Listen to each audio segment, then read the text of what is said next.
Nous sommes en l'an 1560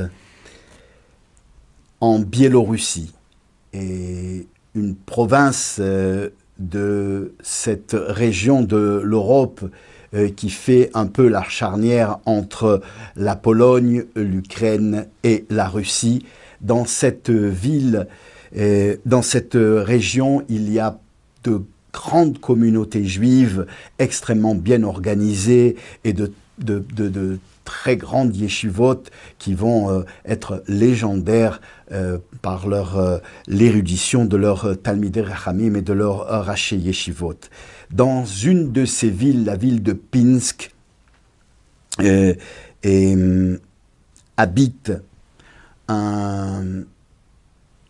une famille juive traditionnelle qui ne fait pas de bruit, mais dont le mari, le père de la famille est un tzaddik nistar qui cache tout ce qu'il a de tzidkout, toute sa sainteté, et n'est connu que de très rares tzaddikim nistarim, eux aussi cachés, qui vivent à cette époque-là. Mais même sa famille, sa femme et ses enfants ne savent pas la grandeur de l'élévation de ce tzaddik-là.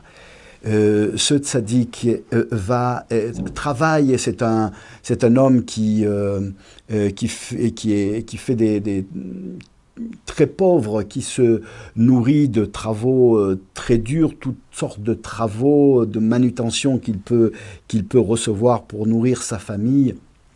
Il va un jour être bûcheron, et en coupant le bois dans la forêt, une très grosse branche va lui casser la nuque. Il restera paralysé pendant un certain temps, et au bout de quelques mois disparaîtra de ce monde.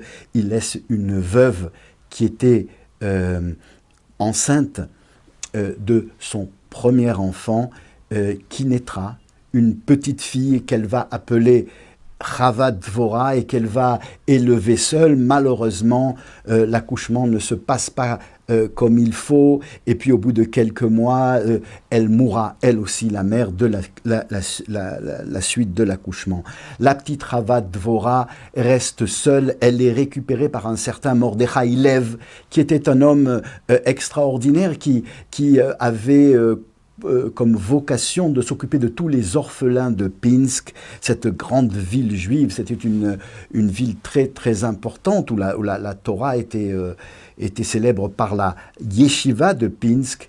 Eh bien, il y avait donc ce Mordechai Lev qui élevait les enfants jusqu'à ce qu'ils aient, il leur donnait une certaine éducation jusqu'à ce qu'ils aient l'âge de la bat mitzvah ou de la bar mitzvah. Et à ce moment-là, s'il s'agissait d'enfants qui avaient des facultés intellectuelles développées, il les envoyait dans les yeshivot. Et si c'était des enfants qui ne pouvaient pas étudier de manière à pouvoir entrer dans une yeshiva, eh bien, il les mettait en apprentissage. C'est chez certaines familles qui acceptaient de donner le gîte et le couvert, à condition que, et puis d'apprendre le métier à l'enfant, à condition que l'enfant vienne les aider dans les tâches du commun. Eh bien, c'est ce qui se passe avec cette petite Chava Dvora.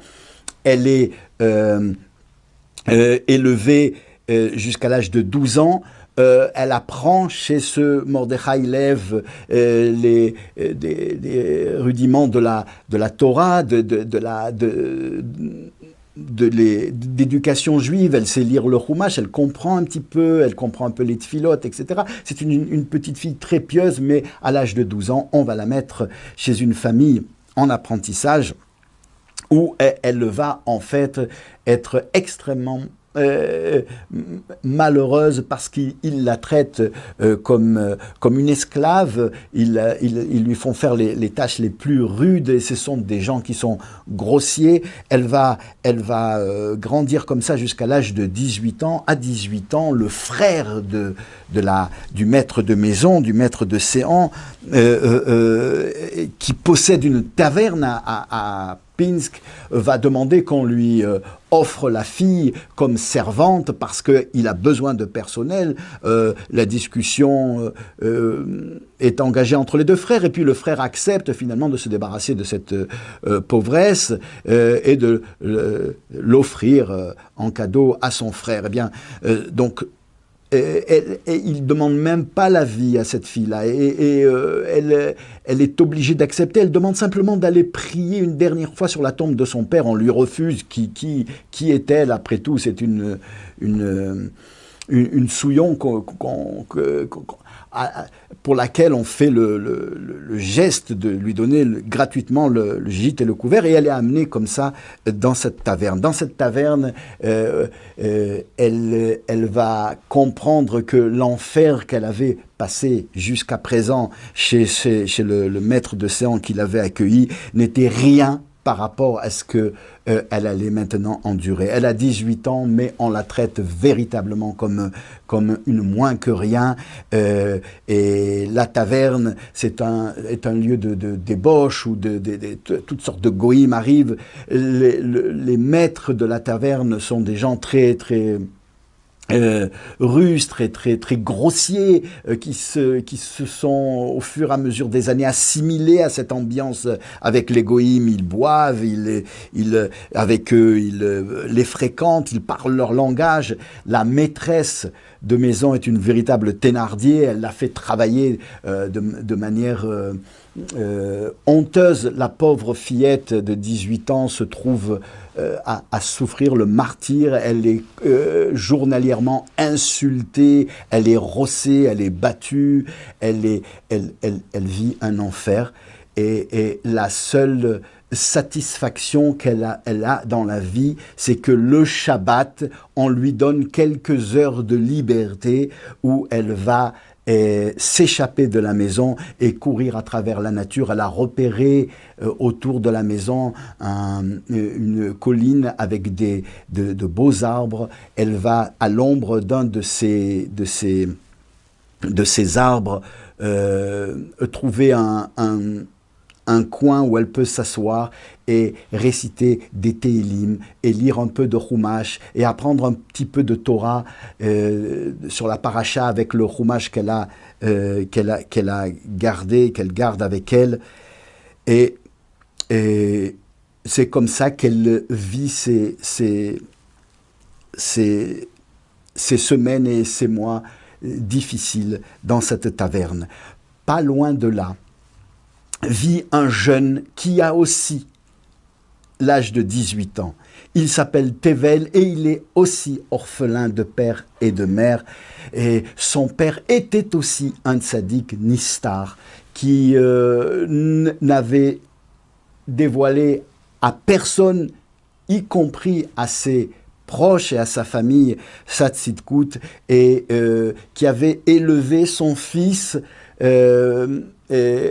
étant lui-même veuf, car sa mère était morte en couche, la mère de l'enfant de Tevel était morte en couche, et donc le père, le tzaddik, avait élevé son fils jusqu'à l'âge de 17 ans, où, pris d'une maladie, il était mort.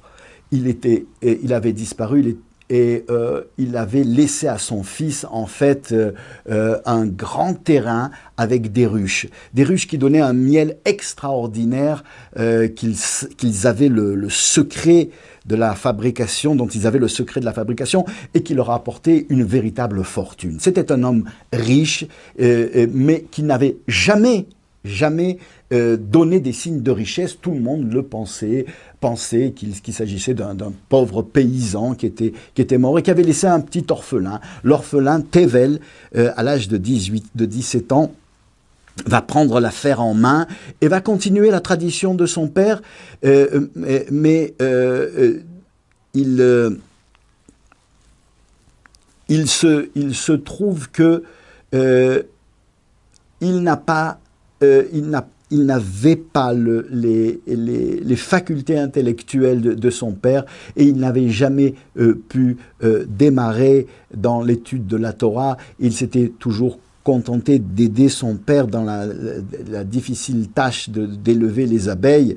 Et il va donc reprendre le commerce de son père. Et il est très riche, mais extrêmement modeste, et personne n'a de notion de sa richesse, qu'il va en quelques mois multiplier, démultiplier. En fait, il devient véritablement un homme extrêmement aisé, extrêmement riche, mais personne ne le sait. Il se lève très tôt le matin pour aller à la tfila, il est très pieux, mais ne sait pas étudier. Il arrive un Shabbat où il va à travers champs pour faire un raccourci parce qu'il est en retard, traverser donc la colline pour se rendre à la synagogue où il va prier tôt le matin, et il entend des pleurs d'une jeune fille qui de tout son cœur épanche son âme vers le Créateur en disant des télim avec une foi et une ferveur extraordinaire. Il en est ébloui de cette voix, il ne sait pas, il ne repère pas d'où elle vient, il est très intrigué, mais il est en retard pour la prière, et il se promet qu'après la prière, il reviendra pour voir cette jeune fille. D'où vient cette voix? Quand il revient, il n'y a plus personne. Il comprend que c'était certainement quelqu'un qui était sorti de la taverne. Or, dans la taverne, il ne connaît que le tavernier, qui est un homme très rustre, et sa femme, qui était une véritable chipie. Ça ne peut pas être. Et puis la pauvre servante, qui est une souillon, ça ne peut pas venir de ces gens-là. Mais il est intrigué, il rentre dans la taverne, et à ce moment-là, il voit comment la maîtresse de maison, la tavernière, traite comme une esclave avec des injures et des coups de bâton et des jurons. La pauvre fille, en lui disant, en lui criant, mais qu'est-ce qu'on a besoin d'une rabbinite? Est-ce qu'on a besoin d'un rabbin? Tu n'es qu'une servante, tu dois nous servir. Et qu'est-ce que ça veut dire de gaspiller du temps du service à la taverne pour étudier ce livre que tu as, pour dire ses prières? Qu'est-ce que ça...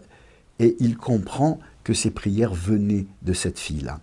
Alors le Shabbat d'après, il va repasser par le même chemin. Et à nouveau, il entend cette musique magnifique, cette voix magnifique qui récite ses prières. Et il ose parler à la fille, découvrir où elle se cache, et puis rentrer en conversation avec elle. Et elle lui raconte ses malheurs, elle lui raconte sa souffrance. Et il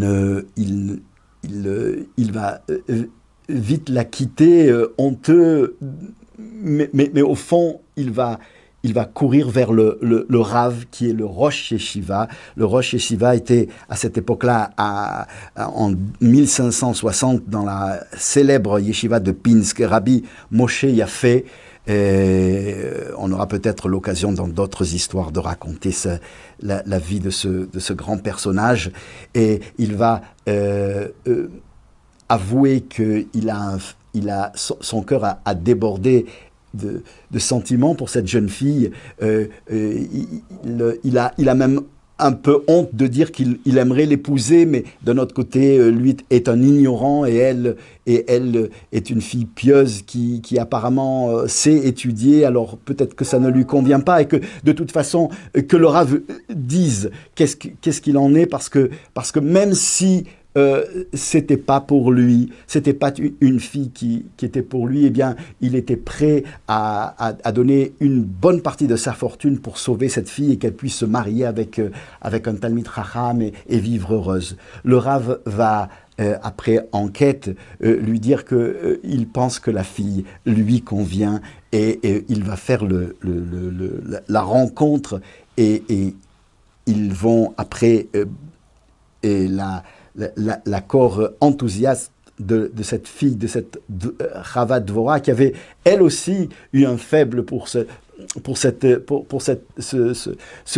jeune qui était venu lui parler avec une telle douceur, une telle gentillesse. Elle va accepter, ils vont se marier, et à une condition, bien sûr, il est signé un accord de mariage où ce jeune Tevel va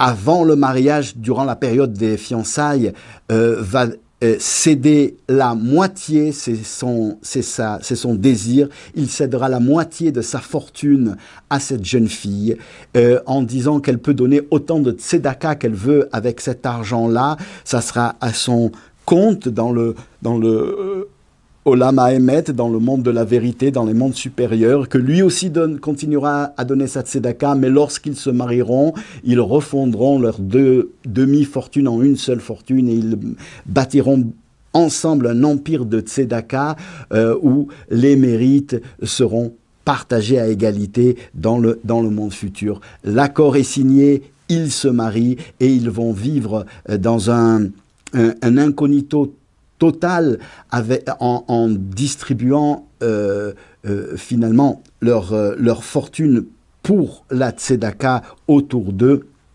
Et ils vont vivre de telle façon que tout l'argent qu'ils vont gagner, ils le donneront à la yeshiva et le Rav aura le soin de faire les comptes et de leur donner juste le strict minimum pour qu'ils vivent eux et leur famille. Le reste doit être offert aux avrechim, aux jeunes qui étudient la Torah, aux élèves de la yeshiva. Et puis, ce Tevel et cette Chedvat Dvorah vont devenir de plus en plus riches, bien qu'ils vivent d'une manière extrêmement simple, avec le strict nécessaire, mais leur richesse va leur permettre de soutenir à cette époque-là toutes les grandes yeshivot du monde, de Slutsk, de Britsk, de Minsk et de Prague, et bien sûr la yeshiva de Pinsk, Pinsk c'est une ville donc de Biélorussie qui est à peu près à 300 km au sud-ouest de Minsk, qui est la capitale de la Biélorussie. Toutes ces villes-là vont être, toutes ces yeshivot-là vont être financées en secret par ce couple-là. Rabbi Moshe Yafé va laisser la place à un autre très célèbre Rav qui s'appelle Naftali Katz de Prague, qui lui-même laissera la place à un autre. Finalement, tous ces rabbinim sont dans le secret et doivent garder le secret. Ils veulent rester dans l'incognito à la fin de leur... Lorsque les années vont passer, le dernier des rabbinim de la ville de Pinsk de cette époque-là va demander ouvertement qu'il se dévoile et qu'il dise, parce qu'il veut faire un exemple, parce qu'il veut que les gens apprennent d'eux, de leur histoire pour pouvoir continuer à pérenniser cette vertu et cette foi dans le peuple juif. Et ils vont être obligés de se dévoiler. L'histoire va être donc connue que c'était Chedvat Dvorah et Tevel qui avaient fait vivre toutes ces yeshivot pendant toutes ces années avec toute leur histoire. Mais du moment qu'ils se sont révélés, eh bien, ils ont quitté Pinsk et sont venus finir leur vie tout à fait incognito dans la ville de Cracovie où personne ne les connaissait, afin de ne pas bénéficier et jouir de la moindre étincelle de vanité ou de satisfaction ou d'honneur du fait de leur générosité. Et de nombreuses histoires, d'innombrables histoires semblables vont joncher l'histoire du peuple juif. Il y a l'histoire connue qu'on peut apprendre et étudier dans les livres d'histoire, que ce soit dans les livres d'histoire juive comme dans les livres d'histoire en général. Et puis, il y a derrière les coulisses de l'histoire, ce qui fait que de génération en génération, la vertu et la lumière d'un judaïsme profond et secret vont illuminer le monde jusqu'à ce que de nos jours, les grands rabbinim, et notamment le rabbi de Lubavitch, peut affirmer d'une manière prophétique que les dernières nimbes de la galoute se sont dispersées et qu'il ne reste plus qu'à attendre l'arrivée de Mashiach et de faire de notre vie de tous les jours une grande réception pour le Melech HaMashiach qui viendra dévoiler toutes ces merveilles cachées de la foi et du déterminisme de la vertu d'un peuple juif qui sert Dieu de toutes les fibres de son âme, que ce soit le plus rapidement possible et le plus concrètement possible. Amen.